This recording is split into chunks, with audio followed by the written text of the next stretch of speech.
In today's video, I'm going to teach you how to use Google Meet for online meetings, teaching, and video conferencing. Whether you're a seasoned pro or just getting started with virtual classrooms, knowing your way around Google Meet is essential in 2025. This guide will help you navigate through the basics, ensuring you use this tool effectively for seamless communication and collaboration.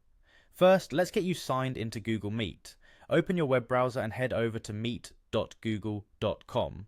Once there, sign in using your Google account. If possible, use your school or institution provided account to ensure you have access to all the necessary features and security settings. Now let's talk about creating and scheduling a meeting. There are two main options available to you. For those who need to start a meeting immediately, on the Google Meet homepage, click New Meeting and then select Start an Instant Meeting. Once your meeting is up and running, share the meeting link or code with your students so they can join you.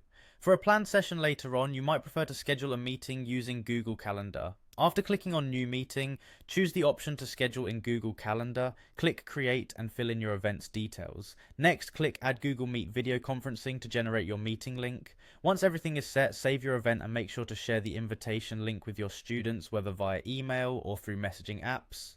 When it comes to managing your virtual classroom, Google Meet offers a range of host controls and security settings to keep your session orderly. By clicking Host Controls in the bottom right corner, you can enable or disable features such as screen sharing, chat messages, and manage the microphones and videos of participants. This ability to control your environment is especially helpful to minimize distractions and maintain focus during your sessions. Interacting with your students is vital, and screen sharing is a great way to enhance your lessons. Simply click Present Now to share your screen, an application window, or even a specific tab. Make sure to use the Share Tab audio feature if you plan to include videos with sound in your lesson. Capturing your sessions can be beneficial for reviewing later. By heading to Activities, then Recording, you can begin recording your meeting. This recording will be saved to your Google Drive, but do check with your institution first to ensure recording is enabled for your account.